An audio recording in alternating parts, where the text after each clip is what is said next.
Hey guys, welcome to Mark Remeets World. I am your host, Mark Levy, and I am so excited about today's episode. It's a really funny one, which we don't necessarily always get, but it's actually very, very funny. The banter with me and my friend Jon Galvez is incredible. He's my guest. We're going to be talking about the B team of life.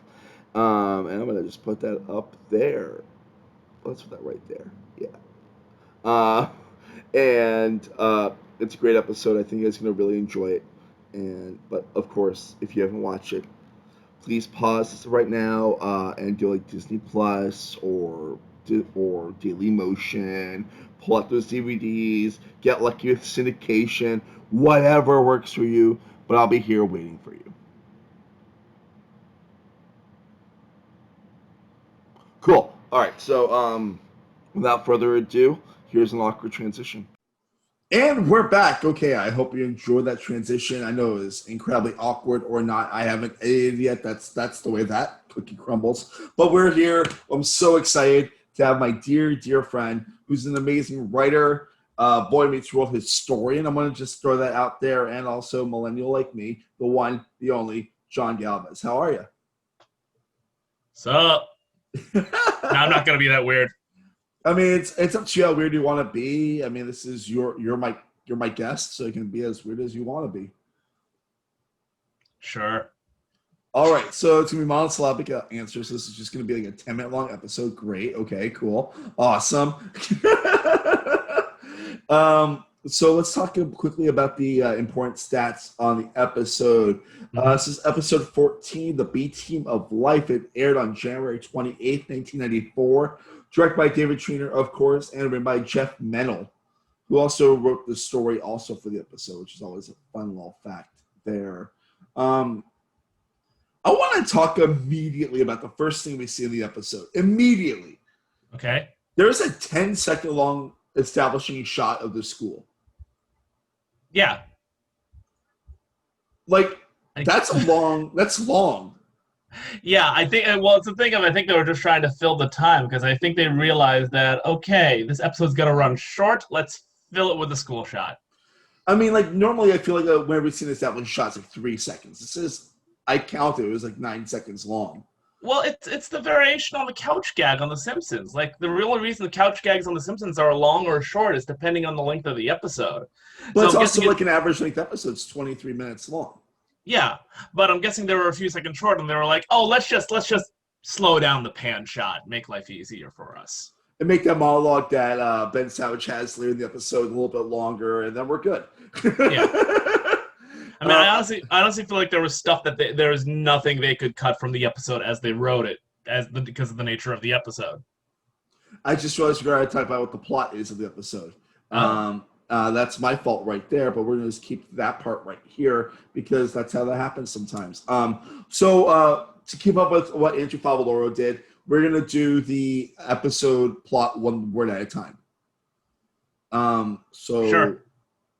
Corey Gets on the basketball, team, but he is put on the bench. on Game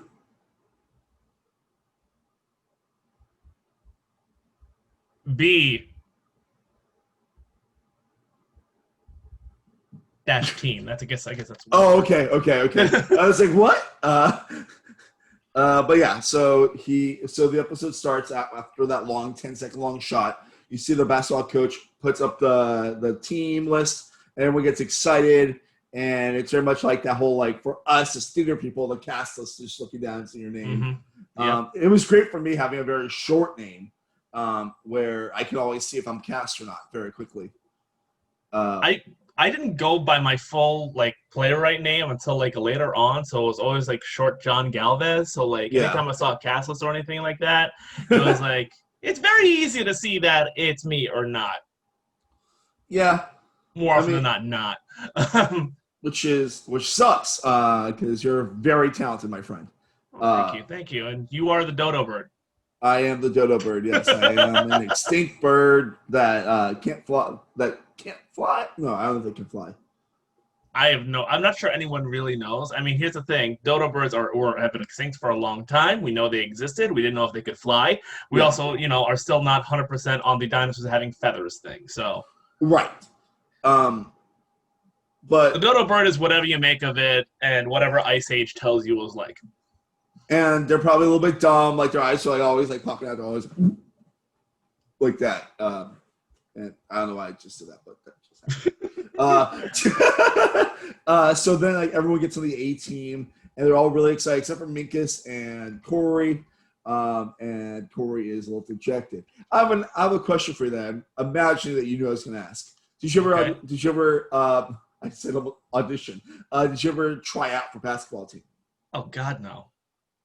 I was on a basketball team. Like, so my school, the Temple Beth Am, had the Temple Beth Am basketball league where there was a lot of like moderately athletic Jewish nerdy kids and kids that were more athletic, and a lot of people like me that just sucked. But everyone got on a team, and I only scored like probably 6 points in my whole basketball career. 2 of them for the other team. Oh, Jesus. I was really bad at basketball. I love it. It's my favorite sport, like absolute favorite sport. Like, see, that makes sense for you though, because you're just so we have a height context here. I mean, nope. There we go. There's the height difference between you and me. So it makes sense that you play basketball and not me. That's fair. I'm just saying. But yeah, like I love basketball. Always have like I'm a lifelong Miami Heat fan, but watching like it. This hit me in a weird spot. I'm like, yep, I was really bad at basketball. Kind of like how Corey is, in theory. See, but we never see them actually play. We never see them shoot a basket outside of throwing socks in like the whole series. So we don't know exactly how good or bad these kids really are. It is really weird because this is like one of like 2 episodes like, in the whole series where sports actually happen. Yeah.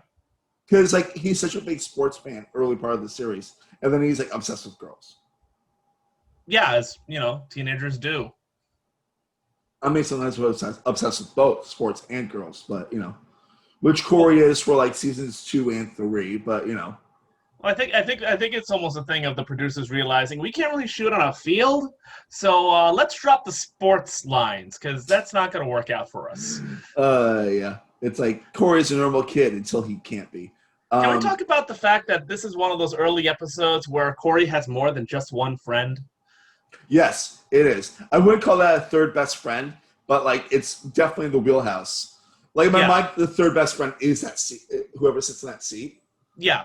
But I almost feel like for the first 2 seasons, they were like round robining like the not Sean best friend just to see which person is going to stick the best and has the best chemistry, and they eventually realize, oh wait, it's Topanga. This one, the character's name is Harris. It's played by Ahmad Stoner, which is maybe the greatest name of all time. And he was also in Hook too, which I remember that distinctly while watching this episode. I thought he looked familiar. He's the He's now. Yeah. Yeah. I thought he looked familiar. Awesome. Oh, wait, he couldn't have been in the Sandlot, could he? Because like that's like no, that's a different kid. That's a different kid completely. You're thinking thinking Brandon Hall, right? But also like there's a weird running thing where if you're the third best friend in Boy Meets World, you were also in the Sandlot, which is a very weird thing that I noticed. I'm trying to think because I know the Sandlot too well. That should be allowed. But sorry, I'm thinking about the cast of Sandlot now, and I'm like, I think Bertram was on one episode. Timmy Timmons. There's like 5 or 6 of them that were in at least one episode. Yeah was on an episode. I know. I think Squints did too. Squints is the original third best friend. Okay. Wow. Okay. I know Timmy and Tommy Timmons didn't go on to anything. Brandon Hall was on the Mighty Ducks track. It's sad that I can do all this, huh? I might have to like, put like photos in this. Like I might actually have to be like that person. Yeah, and Ham. I think he did do an episode, but it was like brief. And then he went on to X-Files and lived down that legacy for a while.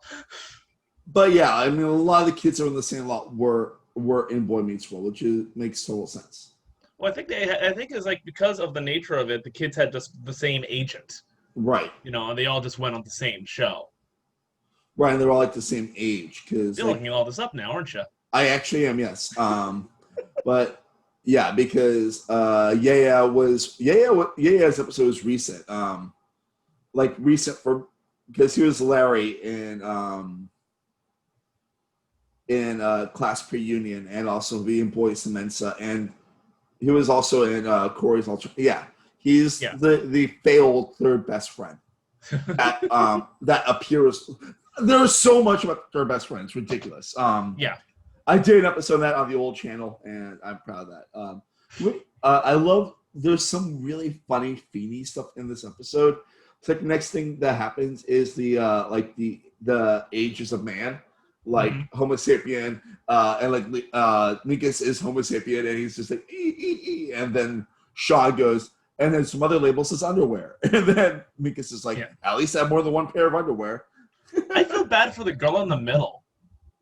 Like, okay, miss, here's your big television screen debut. You're gonna hold this hammer, stick your jaw out, and hunch over. It's really weird because this is like the first episode where the extra, and one of the only episodes I remember that the extras had something real to do. Like the kids looked like they were like kind of like bored or whatever.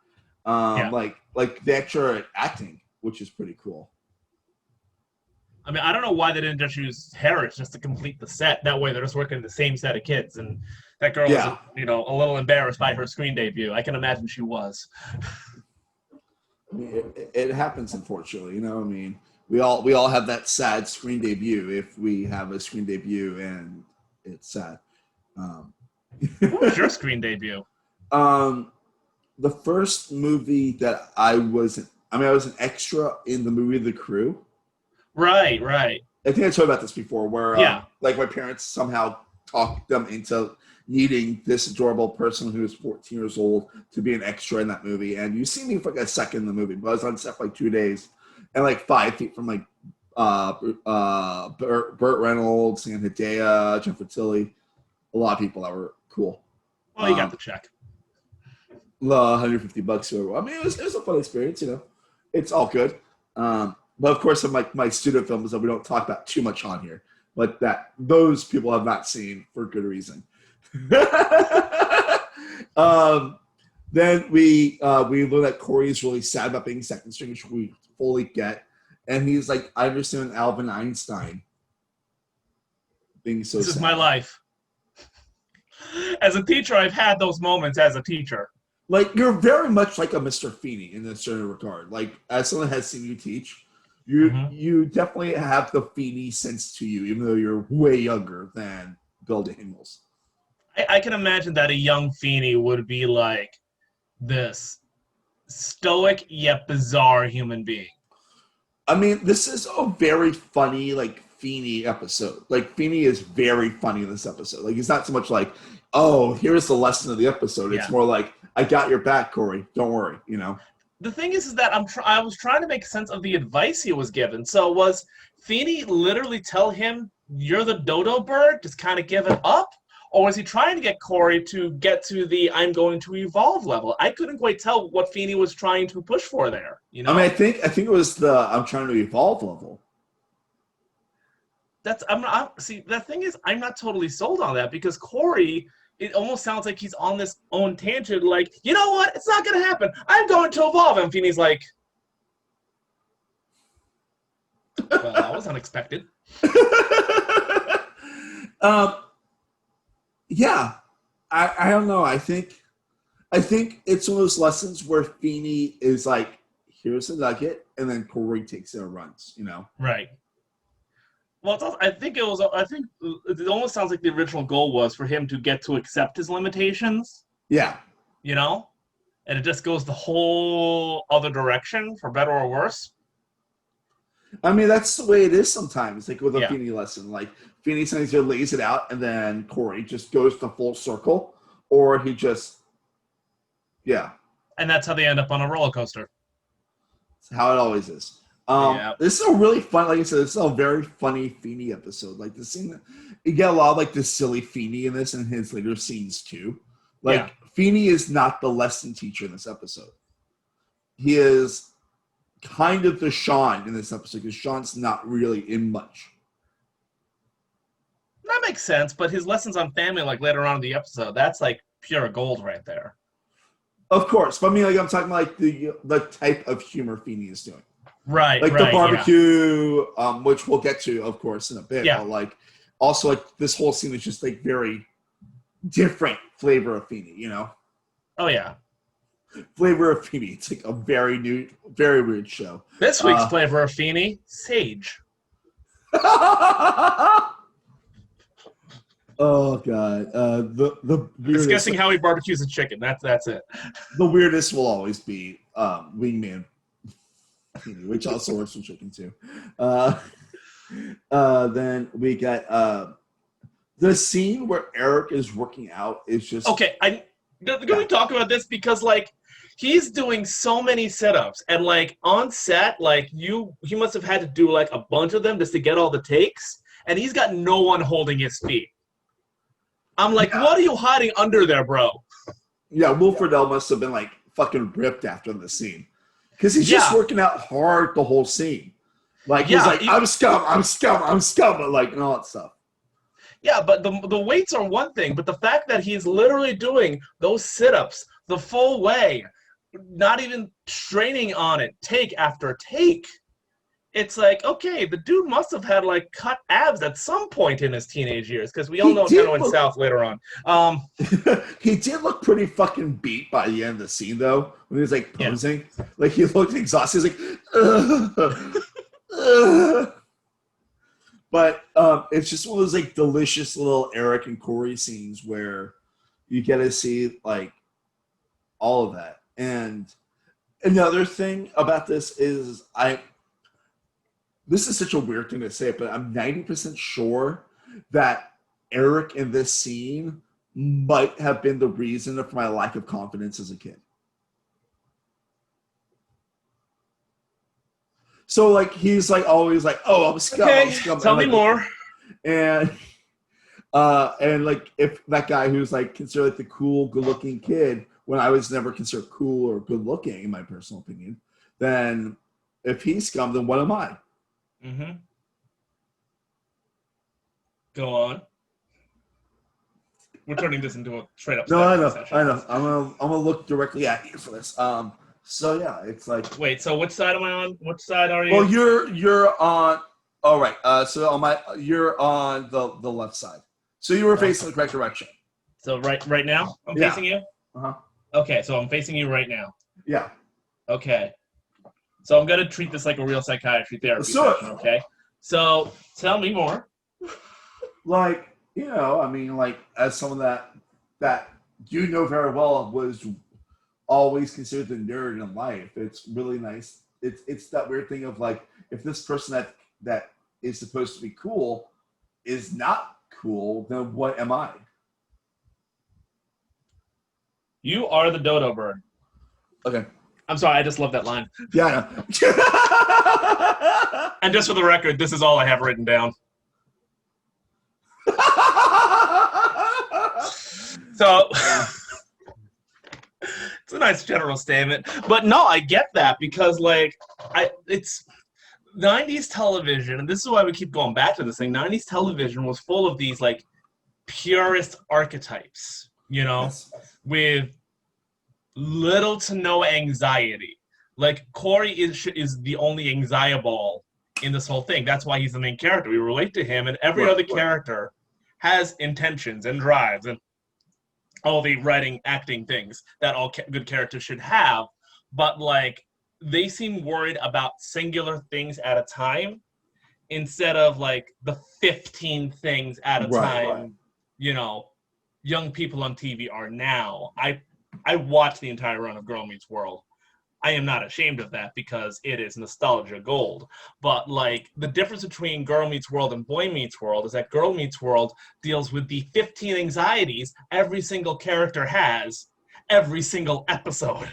Yeah. So like, everyone's pretty neurotic in Girl Meets World. Yeah. So like going back to Boy Meets World, it's like everything is so almost streamlined towards like, let's focus on this one anxiety of the character, paired with everyone else's conflicts, and let's go from there instead of let's deal with the 15 different things. I agree with what you're saying, but I think Boy Meets World, as it goes on, becomes more about everyone's anxieties instead of just Corey's. Yeah. But especially once like Topanga becomes a bigger character, and get introduced to Chet Hunter and stuff like that, and Sean becomes more than just hair and a pretty face. Yeah. There's still this focus on those issues. Like, you get to deal with the issues over the season arc.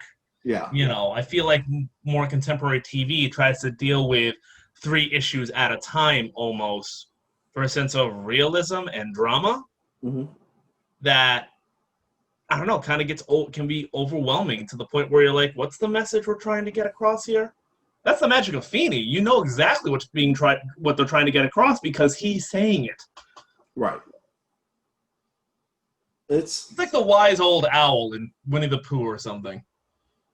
Which Feeney is very close to, honestly. Exactly. Would this make Corey Rabbit and Eric Pooh? No. Eric is Pooh. Eric is Pooh, and Corey is Piglet. Okay. Sean is Tigger. Yeah. Who's Eeyore?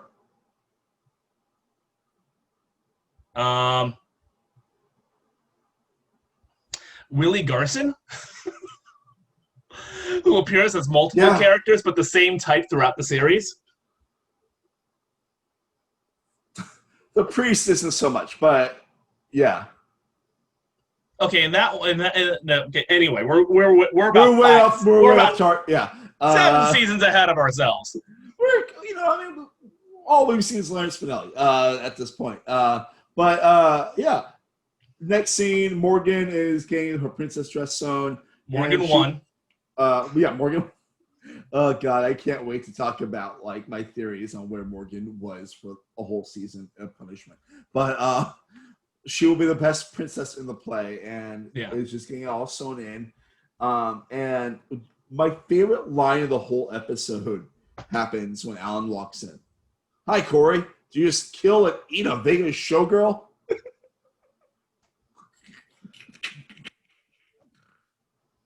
I don't know, but you know what though? I think, like, for the entire run of Morgan 1, Lily Nixay, they gave her the best button lines.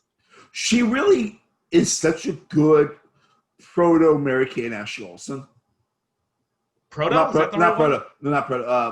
A version of that like sweet, smarter than they should be, precocious child. But there were never really any plot lines around Morgan, really. There kind of was, but not many. Not many, no. So she's really used a lot as a button. So, like, when Mom is getting overwhelmed, it's like, oh, I got to get the cookies. He's like, I'll help! Yeah. And it just buttons the scene perfectly. Like, every scene. And she's so good. Like, she spits fire like 90% of the time. Yeah. Like, both Morgans are very good for different reasons. Yeah. Every scene she's in, it just, when she says something, we've hit the button of a joke. Yeah. And it just adds to it. And, like, the episode that I will always think of when I think of Lily Nixay's Morgan is the one we covered a few episodes ago when she wants to be dressed as a zombie for Halloween. And that's, like, perfect. Like, this episode was huge for her, and it was just really funny. And, like, she's like, I can be a princess or I can be a zombie. Of course you want to be a zombie. Zombies fucking rule. I just think of the episode, like, I think it's season 3, where Sean and Corey are, like, in middle school now, and Feeney's the principal, and they alter the newspaper to say the new principal is Weenie. And they bring the newspaper home, and Morgan's like, Weenie! It says Weenie! I can read! So good. It's so good. I love it so much. And then, like, a whole big calamity of a scene happens, like, where everyone's just talking over each other. And Corey's just trying to say, like, what happened at the game, which was really nothing. So then he decides when he finally gets the floor to like give the most epic basketball game recap ever. Yep. Like, you want to know something funny I realized? What? I stole kind of this scene for one of my plays. Yeah. I have one of my plays where a woman in her 20s comes back to live with her parents, and like there are all these like overlapping conversations going on kind of around her about her, and like she's trying to get a word in, and she just stands up on the couch and just starts screaming, and they're like, why did you scream just then? And then she just goes off in this whole rant. Yeah. I feel like this is just this scene just imprinted on my brain. I just created a variation of it in my own thing. So I owe the writers nothing. Oh, that's great.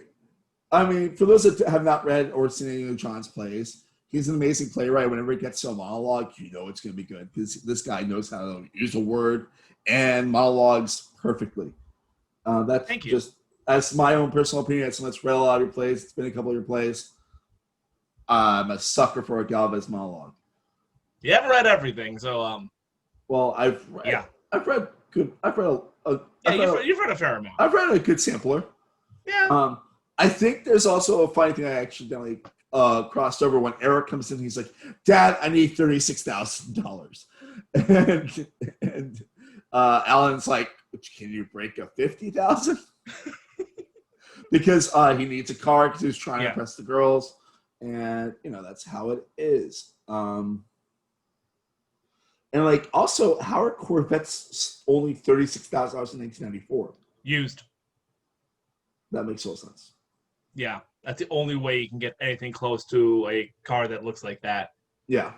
Yeah. Remember back when cars were like the status symbol of everything? Oh God, yeah.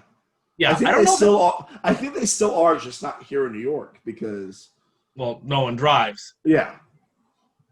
Like it's cool when someone has like an old Corvette, but like no one's like in the 90s, like a car from 20 years ago was impressive. Yeah. Now it's like if you have a 2000 something, who gives a shit? I'm sorry, can I language? Curse all the fuck you want. I don't care. All right. Just because this is a show about Boy Meets World doesn't mean that we're going to be children about it.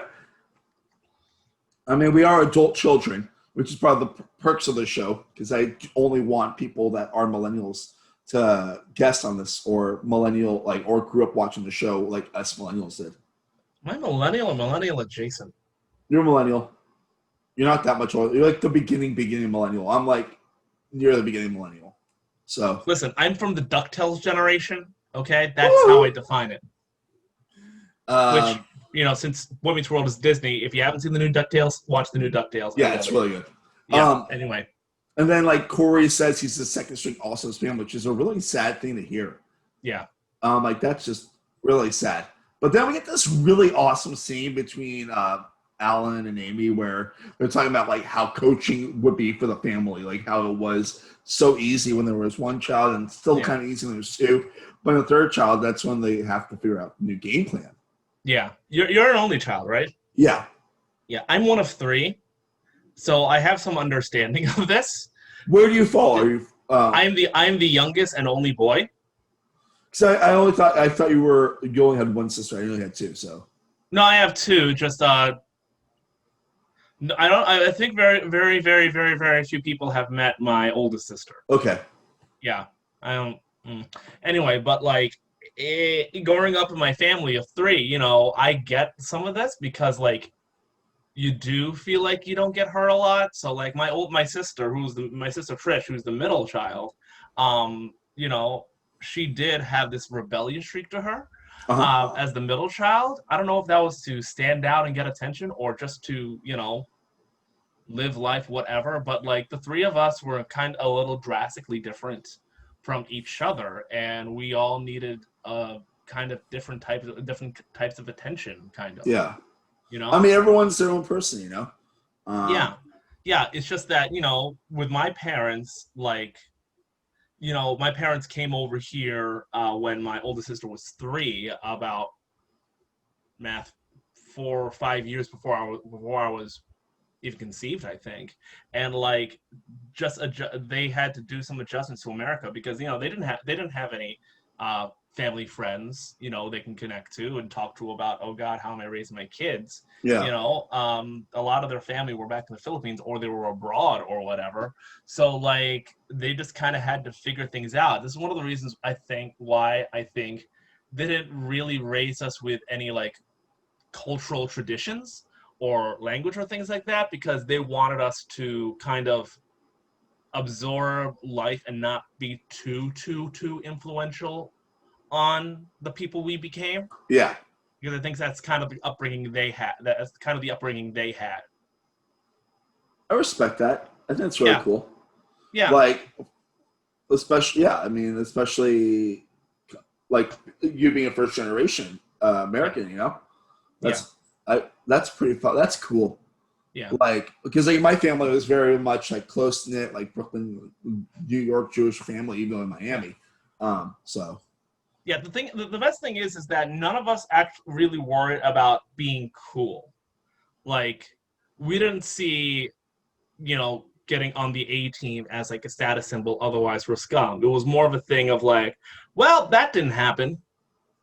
Yeah. Okay. Like even doing theater, I wouldn't get the lead, but I'd be like, okay, I'm disappointed, but let's do this thing. Yeah. Yeah. Like, still do the best you can, Yeah. I almost feel like, and we're going deep here right now, brace yourself. I almost feel like there's a thing in culturally where people say that if you're well off, you deal in status and connection. If you're if you're a little more underprivileged, you deal more with what gets by, how you get by. You know what I mean? Yeah. Yeah. No, that makes total sense. Like, yeah, no, that makes total sense. Like, my whole family's like blue collar, middle class family. When that was a thing. It's middle class is not really a thing anymore. Yeah, I mean, here we have a grocery store manager raising 3 kids in a house. Mm-hmm. You can't do that today. Yeah, especially because like at this point in the show, Amy is a realtor who's kind of more of a stay-at-home mom than a realtor. Yeah, I actually don't never remember her having a job. They mention it a few times in the series. I know she goes back to school at one point, of course, which is a big plot point in the series. But see, that's why I remember. That's why I didn't think she was working because she went back to school so she can. Okay. She mentioned she's like a realtor like once or twice in the first season. Like, it's not like a big plot. Like, it's like the plot points with Amy are more like that she's a good, sweet, loving person. Yeah. Which of course we'll talk more about that later. Anyways, they focus more on everyone's relationship to Corey, and not everyone's own thing. Right. Like, once again, one of the flaws of Girl Meets World. Anyway, moving on. Makes total sense to me. Talking about Amy, she slaps Alan's butt, and he gets like kind of offended by that. It's like, in my mind, it's like that's like they must have the most vanilla sex life ever. For people Things I'm not sure I want to think about, but okay. They're both very good-looking people, man. Just let it be. They've also both aged fantastically. If you look at pictures of them now, yeah, they both look like she looks almost exactly the same, and he's like Silver Fox version of himself now. Yeah, it's like, okay, what is in the Disney water? Like, seriously. And then, like the next scene, Corey is still kind of sad, and Sean and Harris show him like a Sports Illustrated when they find out where they're talking about how Steve Young was benched for years before he became like the top string quarterback. And he's like, great, cool, I'm better, which is really nice. And then Coach Buzzkill comes in. Like after like Corey is still wearing the uniform, and he rips up the shirt, and the coach is like, "Hey, second streaming doesn't go away games," which is just a really bad way to coach a game. This coach is a dick. Like, honestly, like if a basketball team, A team would be 5 people, like from what it sounds like, and which doesn't make any sense to begin with because players need a rest. Even if they're kids. They'll play the whole time. And when they get fouled out, what the fuck happened? Like, that's like... This guy was a horrible coach! Like, does he just have 3 people on the court at, like, the middle of the third quarter when things are kind of like, okay? If you had one kid foul out, you're screwed. And let's think about this for a second. Okay, it's a school team.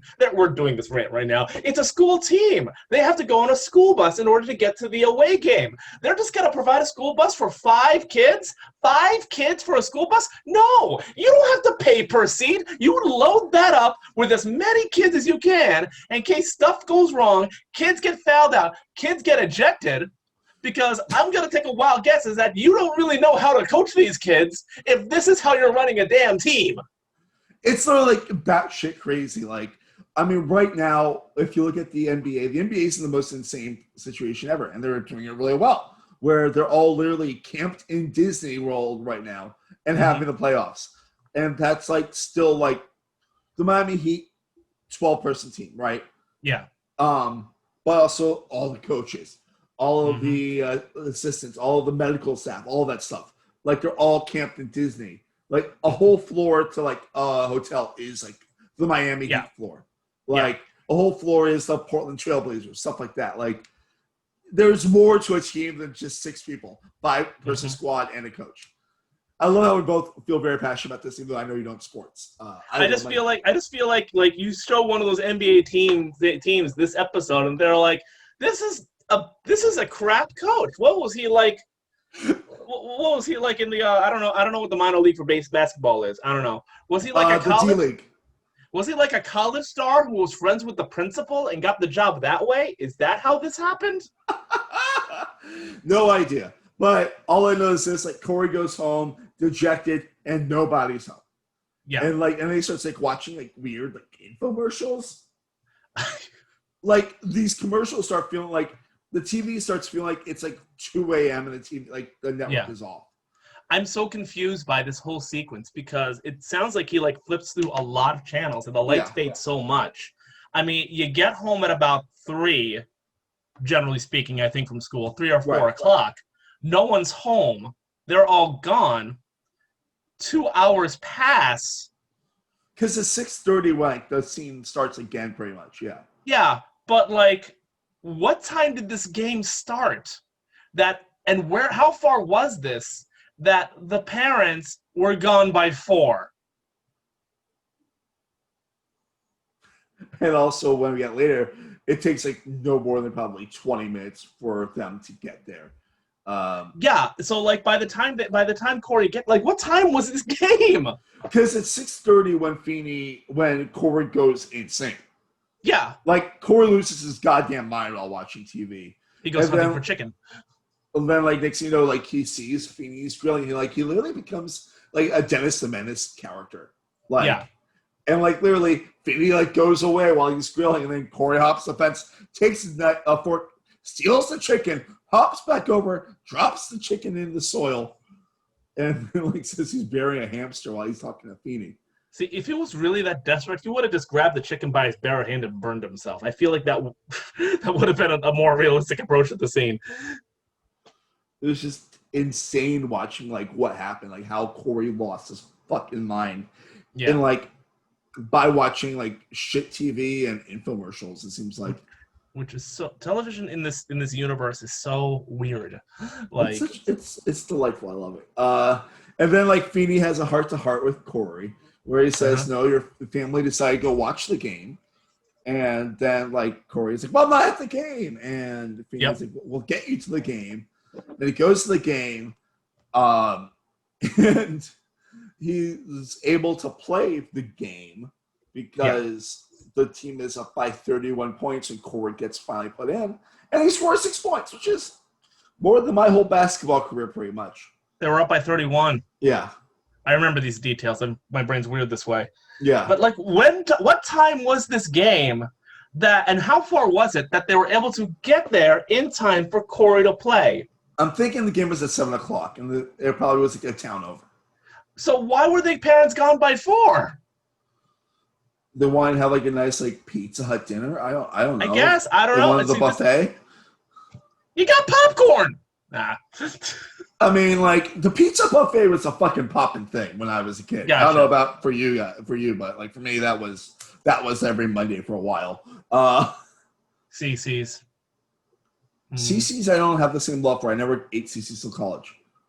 Well, you have to realize the only time I ate CC's is when I was on a job that had me going all over Jersey all day. Yeah. So a buffet to carbo load was great. That's good. That's good. I did love the macaroni on pizza they had. Sinners. Yeah. So what were you say? Anyway, no, because like I'm still trying to like. So 3 kids fouled out. You brought 5 kids. What were you doing in the meanwhile before Corey got there? Did they foul out at the same time? Is that a thing? I don't know. I mean, they can't foul out. They can't foul out at the same time. They can foul out like kind of adjacent to each other, but not at the same time. Once one fouls out, don't the rules say you have 4 kids? Yeah, but don't the rules say you have to have a minimum amount of players? Yeah, 5. Right. So like after the first one fouled out, didn't they already get disqualified? And even if Corey does come in, you're down 2 players still. So you now only have 3 kids on the court. Thank God they were 31 points ahead. And Corey still is able. What basketball system is this? Sorry, I just write down a note for the description that we go in depth about the rules of middle school basketball. I don't think there are rules. But think of it this way. It's kind of like the theme of the episode, like Darwinism, survival of the fittest, you know? Yeah, and 3 players got cut down, and the evolution of the team should have stopped right there. Darwinian speaking. And then we get home, and like you find out that like Corey got there in time to play the game. We don't know what time he got there, but he got there in time to play the game. And it's Morgan's bedtime. That's all we know, which is somewhere between like 8 and 10 o'clock, which, again, God knows where this game was. We drove 10,000 miles for this. And then, like, the weirdest thing, the weirdest piece of advice Alan gives, it happens, which is, as long as you got my face, I will pay attention to you. Mm. See, that actually rang true a lot to me. Because, like, whenever we would visit extended family, my family would go off into, like, Tagalog or Visayan, depending on which side of the family we were in. Right. And my mother would tell me, listen, if you ever feel like you're not being heard because we're talking all this, just tug on my ear. Okay. So, like, that moment rang incredibly true to me. So, like, that scene makes sense to me. I feel like some kids have gotten that weird thing of advice on how to get a parent's attention. I mean, to me, that's weird, but, like, that's also not my background, like, that situation of, like, grabbing the parent by the face and be like, okay. And, like, he, like, really means grab me by the face. Mm-hmm. Yeah. I'm just going to say this. You have the benefit of being an only child. That's true. So, like, multiple sibling families need their own ways to, like, say, I need you to listen to me right now. Mm-hmm. Yeah. Yeah. That's a thing. And the episode ends with Morgan asking for Corey to read her a story, and she grabs him by the face and brings him upstairs. And then we get a really fun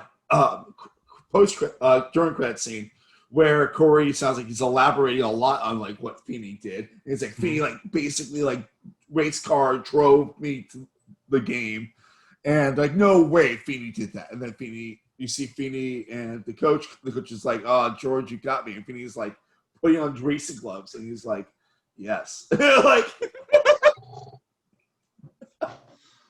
I love that. I love the gags where it's like you get this little bit of Feeney's inner life, you know, every so often. And the thing is that even after a decade of doing the show, Feeney never felt massively anachronistic except for one moment with the trumpet. Yes, yeah. Yeah, outside of that, like, Feeney has been consistent. So, like, him putting on racing gloves still made sense for the character somehow. It's that weird thing, like, there's some weird-ass quirks about George Feeney. Mm-hmm. Yeah, he's a very simple teacher who becomes, like, a school administrator, who becomes a college professor, who likes his flowers, likes to cook. And he also likes to race his car, his Gremlin. See, but you have to realize this. Did they ever go into Feeney's basement? I think there's only like 2 or 3 episodes where you actually see inside Feeney's house, One thing you see in his house, like the whole episode, it's the weird B&B episode. Yeah, no, that was series. Yeah, but you never see Feeney's basement. So for all we know, he's incredibly eccentric and has troll dolls adorning one wall, GI Joes adorning the other, and just for some reason, because he's this eccentric of a guy, like a bust of Steve McQueen's head. Yeah. The thing is that he's this broad and eccentric. This would actually still make sense in a way. It's that very weird thing of like Bill Daniels is such a good actor that can make anything work. Oh yeah. No, well, he said in many interviews that his goal is to treat the teacher, to make him human and not just this stern teacher or this aloof guy. He wanted to give the guy full body. So the fact that he plays along with the kids sometimes, like putting on the gloves, that simple thing, it gives the character so much more depth. And also, I'm not sure if it was at all for the kids what he just did there. The kids are in the hall, but he wasn't paying attention to the kids. Just like putting the gloves on, it's like, let's do it, Yeah, but I can imagine that in the drive to the game, Corey's telling him how he's gonna tell how Feeney came and saved the day, and Feeney's like, "All right, I'll go with this. He is the dodo bird, so I'll throw him this." Anything else you want to add to the episode before we talk about like superlatives and stuff? The thing I love about the episode is that it's a massive MacGuffin what the episode is really about, because it's all about B team, and it's all about basketball and all being shut down. But the moral of the story is not about finding yourself, even though you might be second tier. It's about who you surround yourself with, and who you allow yourself to connect with. It was a wonderful MacGuffin. That's why the cafeteria scene is like, oh, I see where we're going with the episode. And then the coach goes, nope, you're not going anywhere. Fucking dick. And it shifts completely. And like I said, if Feeney is saying it, that's the moral of the story. Yeah. Corey doesn't come to his own revelations until like way later in the series. At this stage, if Feeney is saying it, that's the moral we're looking for. That's valid. And now it's time for the Minkus Minute. Minkus Minute. So in this episode, we don't get much Minkus. We'll get Minkus's very weird, specific Minkus. He's so happy to be on the basketball team, period. Yeah. And he doesn't say much. He has maybe less than 5 lines in this whole episode. In this episode, he's basically used as iconography as an example of what it means to be on the B team and what you don't want to be. Right. Like in his second scene, the cafeteria scene, he's like, man, we were right next to the action. I was basically Minkus Abdul-Jabbar. Which is a very funny line. And here's the thing, I think there's an extra layer here with Minkus in this episode, where with the man Cro-Magnon thing, where it's kind of showing that this is as far as Minkus is going to go. Minkus is not going to get any better at basketball. Minkus is pretty much who he is. There's not a whole lot of evolution to go here, which, follow throughs to his character portrayal in Girl Meets World. He's kind of the same character in that series. But meanwhile, Sean's all the way at the end, and Sean grows so much over the 2 decades of the Boy Meets World universe. So there's a layer there where, Minkus is apex Minkus. This is about as far as he can go. And it almost like he recognizes that. That's why he's like, I'm excited to be on the bench because I know I'm never going to get off this thing. Yeah. That went deeper than you thought, didn't it? It really did. But it's also one of the things that, my brain does wonder what would happen. I mentioned this a couple of times. What would happen if we had Minkus more than just season 1 and in the last episode of high school and in, the 10 episodes or so of Girl Meets World? What happens, in theory, what happens in seasons 2 through 4 for the series? A lot of the Farkle bullshit. No, Farkle's only Girl Meets World. I know, but it would be plotline similar to that, and they were, Farkle, I think the kid was good, but it definitely, Lee Norris is easily top 3 all-time TV nerds. Yes. And like, it's really sad to say that when he only was on TV really from like 1991. When was Torkelson's? That was like 91, right? Yeah, but he makes such an impression. Yeah. Here's the thing about Minkus though, like, and the show in general, actually. So like growing up, I never identified with the cool one. Like, I'm not an Eric. I'm not a Zach Morris. I'm not a, I guess, Eddie Winslow. I don't know. I'm throwing things out there. But Eddie Winslow would be the cool one, yeah. Yeah, so like I'm identifying more with the nerds. Like, out of Zach, Screech, and Slater, I'm a Screech. I'm a Steve Urkel. Yeah. But I never identified with Minkus. I was always a Corey. And I think most people our age identify as Corey. Yeah. So like to be able to identify as the lead character, not the side nerd, for like probably one of the first times in watching primetime television in the 90s, that just felt great that I could identify with someone who wasn't being regarded as, oh, he's an outsider. Yeah. Let's make he's funny. Let's make fun of him occasionally. So like that was it's interesting that Minkus feels like a full character and not just a side joke who gets teleported out randomly after a credit scene in one episode. I always thought that was weird, but it's a very funny thing. But you are right, yeah. Yeah, but like he's still, he's not the character you want to be or you identify with, even when you're the nerd. Yeah. I mean, like, I'm looking at Lee Norris's filmography right now. Like, it basically is Torkelson's, then Boy Meets World, and then like a couple small things here and there. Like he was in Dawson's Creek for a second. He was I remember One Tree Hill, and then Girl Meets World. Like, it's a weird thing of like he's also in Greyhound this switch. I did not know that. But it's that weird thing of he's one of those people that I'm really curious what will happen. Like, I think he's one of those people that got out of being a child actor in a good way. Yeah. You know? Like, he seems like he's a well-rounded, good adult who just was popular for 3 years on a show that really wasn't popular and a show that wasn't as popular as it was going to be yet. Yeah. And I honestly think what happened is that he had left acting, and this can probably IMDb this, but like he left acting, but then like Girl Meets World was like, listen, we really want you to do this. He's like, I don't know, but then they're like, we're Disney. Here's a check. Yeah. And then he did that for a while. Yeah. Anything else you want to add for the Minkus Minute for today? That's about it. And that was the Minkus Minute. Minkus Minute. That was way more than a minute. Oh, yeah, I know. It's totally fine. Lee Norris can have all the minutes he needs. But Lee Norris will get more minutes here than he overall than he will on the actual series. It's possible. I mean, there are some times where I've talked about him for like 5 minutes, and he's only a big role in a few episodes. But yeah, because he's kind of like Morgan 1, where it's like a capper here and there, and sometimes like the B plot driver, you know. When you get to the Morgan 2, you got to turn into the Morgan Minute. I mean, that's there.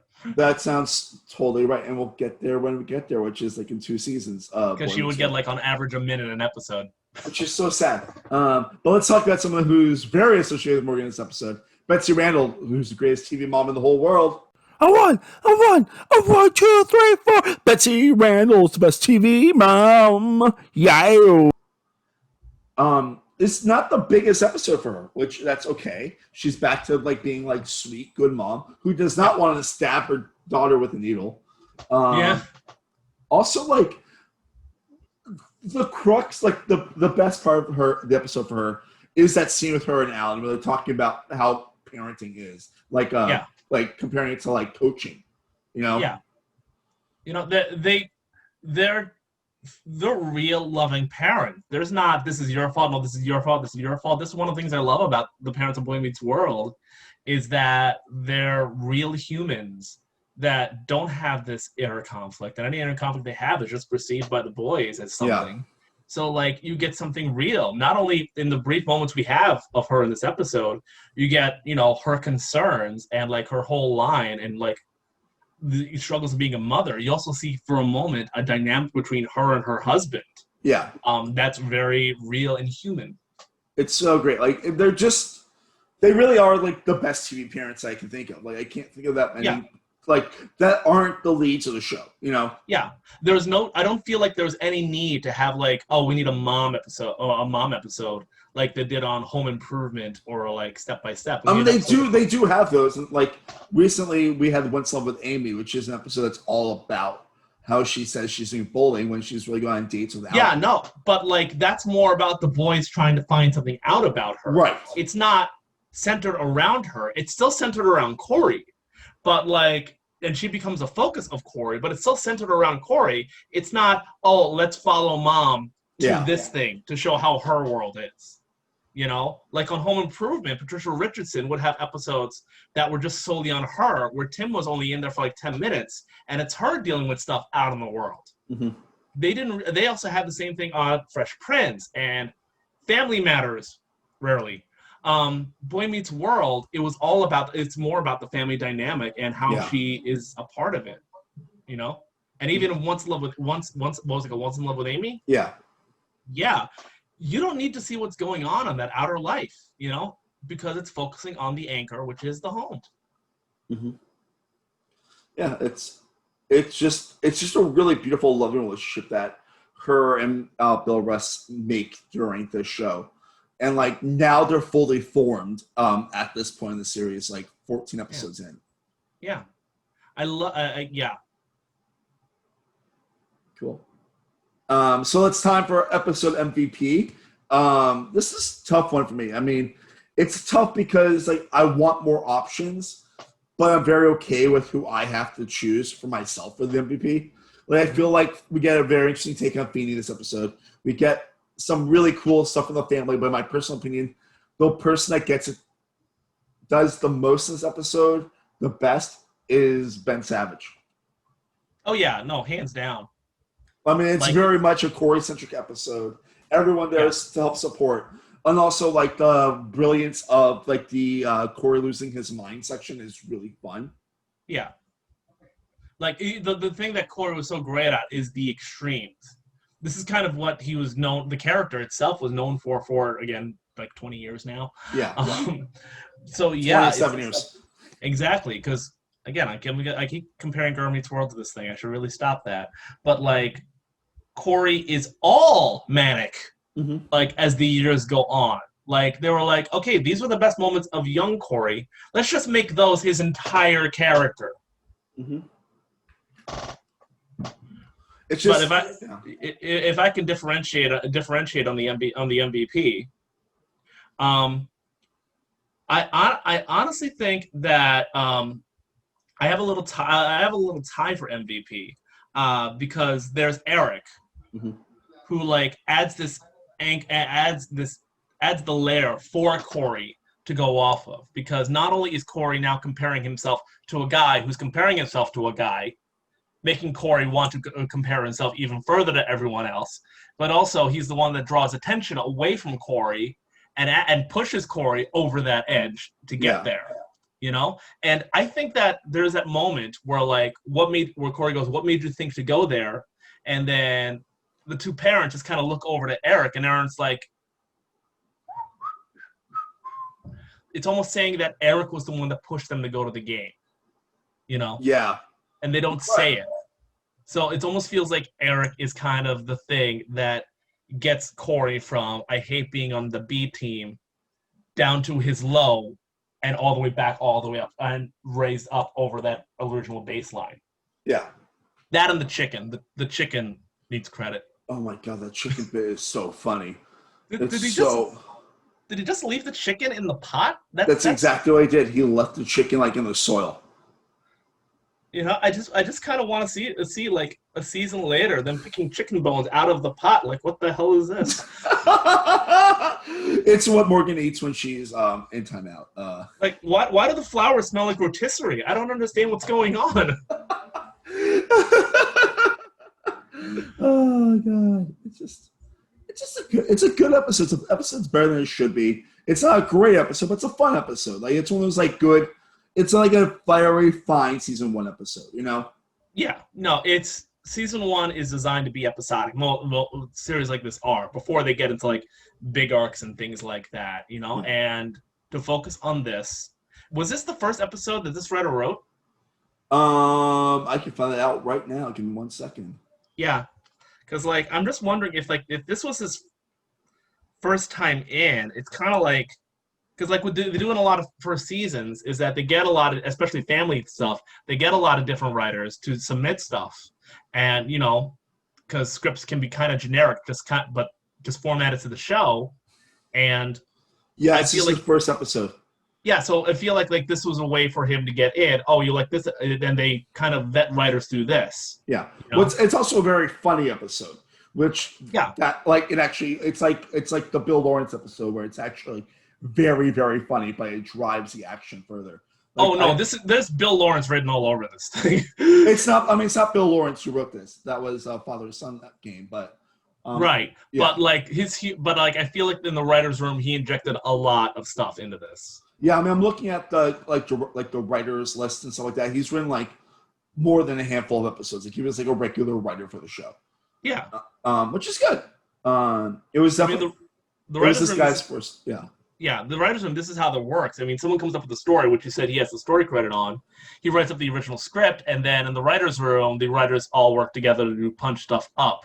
Yeah. I think it's what makes the episode a little awkward, because Eric, it's kind of drastic when he shifts from working out to the car. Yeah, it is. But I feel like, two different writers came up with those especially because, like, early Eric is very much singular focused, not, like, multiple focused. Yeah. That's, like, season 2, I feel like. But but he doesn't go off the rails until like season 4. Right, and then he goes really off the rails, and he's just very, very funny. Let's start wrapping things up. Would you like to plug anything or Twitter or anything like that? I have nothing to plug. So when is this episode coming out? This will be up on Tuesday.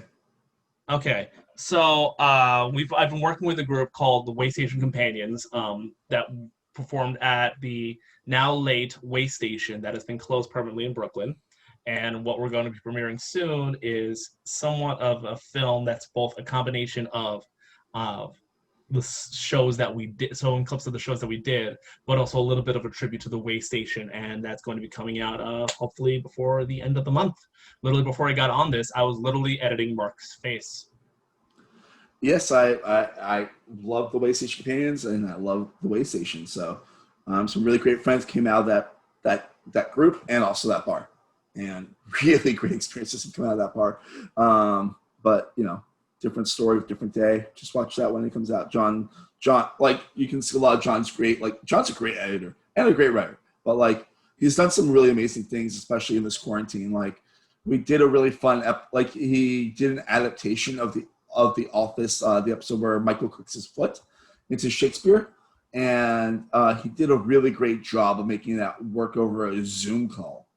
I don't know how better to say it than that, but it's really funny. Amongst other many great things, like he's an awesomely gifted writer and great human being. So. And listen, you know what? It's I'm just to say, Mark, it's a challenge editing your face, but it's even harder editing my own face. Okay. So, like, I don't envy the work you have to do on this episode.